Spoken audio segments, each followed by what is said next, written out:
This is Greg Troutwine with Maritime Reporter TV, and we're very pleased to be joined today by Frank Olsen, CEO of Inchape Shipping, and we're here at the NorShipping 2022 in Oslo.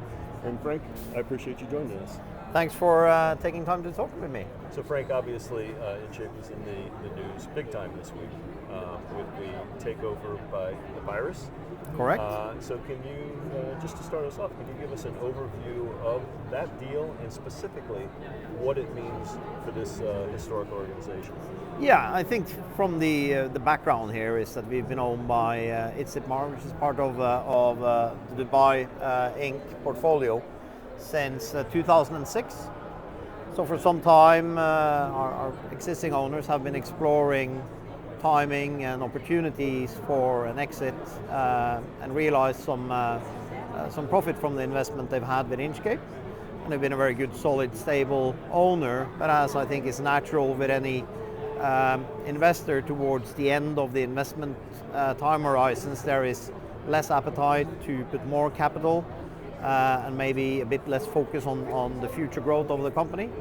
So for us, it's now really important, and it's the timing couldn't have been better coming out of COVID to get an engaged, knowledgeable, capital-strong investor in to support the future growth of the company. Okay, so in the big picture, I guess, what do you think that this new deal, what does it mean for the organization? So for us, it will enable us to accelerate our growth strategy. Aparis acquires Inchape with a firm belief in our strategy and really backing the management team. So it's a realization of a company that is on the right path, has a sound strategy, a very attractive market space to play in, and now is really the time where we can accelerate that growth trajectory. And it comes in a few different shapes and forms, right? One is the obvious one, we get access to more capital, which will allow us to quicker and more aggressively drive industry consolidation. And bear in mind, we are a market leader in an extremely fragmented market. Inchape is arguably the largest port agency network in the world. We have about 6% market share. So there is a huge opportunity to grow here and actually actively drive meaningful consolidation in the maritime service market. Additionally, it also comes with some new thought sets, some thought leadership, and getting in place a very engaged and highly professional board is something that a company like ours will benefit from. Okay. Can you go a little bit more into depth on the growth strategy? When you look ahead the coming 12, 24 months, whatever time frame you select, what is the strategy to grow the business? Yeah, so we look at a few different levers. One of them is acquisition, so the inorganic growth, where we have a pipeline of about 20 targets of varying degrees of maturity. I think already during this year we'll be able to announce some exciting news and hopefully concluding a few deals. And that's predominantly within the port agency and maritime service sector. Additionally, since we have this huge network of maritime professionals around the world, and really bear in mind that Inchape is a non-asset company, it's our people who is our main asset. To be able to now focus on growing our port agency business, and we look at that in two main verticals. So it's a contracted business where we are in the forefront in terms that we have spent quite a lot of time and investment in our technology platform. So we think we have a unique value proposition where our technology is an enabler for us to deliver information, high quality services in a very standardized fashion, which is very attractive for those customer groups who look for a global contract. Additionally, a large part of our business is more transactional. We often call it spot port calls. And those are the ship owners, operators who do not want to sign a global contract, but want to interact with you on a more ad hoc basis. And the key for us there is really to be easy to do business with. So both having, again, being able to invest more and having some more thought leadership on our board for what is it that is attractive from a business to business environment in terms of what does it mean to be easy to do business with. Okay. So Frank, obviously we're 2 years on, just coming out of COVID, knock wood, hopefully. Yes. Finally. So when you look at Inchape before COVID and you look at Inchape today, there's been obvious challenges, there's been obvious opportunities. How are you a transformed company for the better? Yeah, so when we, from the middle of 2019, we had great momentum in the business and we saw growth in literally all geographies and segments that we were working in, and we started 2020 with a strong sense that we were winning. We're actually moving somewhere, and then we have great traction. And of course, COVID comes and it hits you in the gut, right?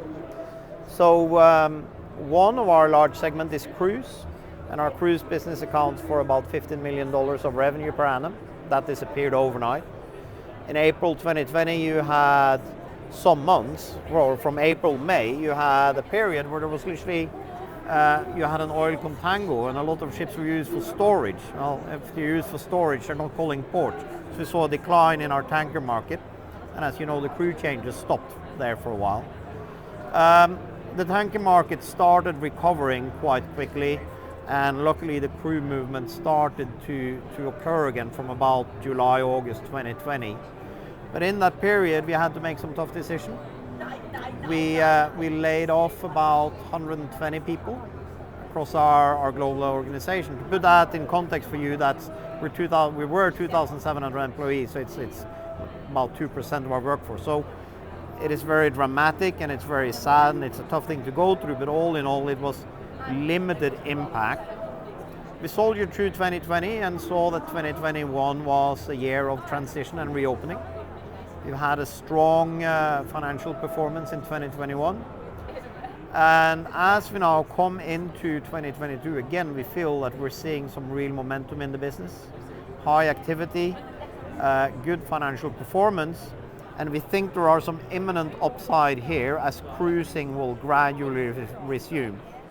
So we look now for 2022 as a year where the growth restarts. Another consequence of this is that during the second half of 2021, we've started to actively rehire people. And at the moment, we are more or less exactly the same number of employees as we were pre-COVID. Excellent. Frank, you've been great with your time. I just have one more question. The port logistics snarls, particularly where I'm from in the United States, are the stuff of headlines again and again. How does that impact your business, and how do you as a business plan to help alleviate some of that snarl? Yeah, it doesn't impact our business to a large degree. We are typically a volume. The volume of goods transported is the main driver for us, so we don't see a huge benefit of high container rates and so on. What we see is that the whole supply chain is broken, and there is no one way you can fix this. There are multiple things that need to happen. You need to look at the tonnage deployed, the scheduling, you need to look at the port infrastructure, and very important, you need to look at what happens once the cargo arrives at port, because it's the inland infrastructure as well. So that's a rather complicated picture we need to deal with. I think for us as an agent, the main thing we can do, and which we are doing, is to proactively provide accurate advice. What is the situation in the port? What is it today? What do we think will it be in a week and a month from now? And try to provide our customers with the best possible information so they can make the right decisions about how they schedule the vessels. We do from time to time engage in finding alternative solutions. So if there is a particular port congested, maybe there is an alternative. Maybe you can feeder something back in with smaller vessels, or maybe you can truck or rail some cargo in. So we do engage in that. But the main thing for us is providing the on-the-ground, accurate, up-to-date, real-time information. Okay. Well, Frank, I truly appreciate your time. I know you're a busy man. Thank you very much, Craig.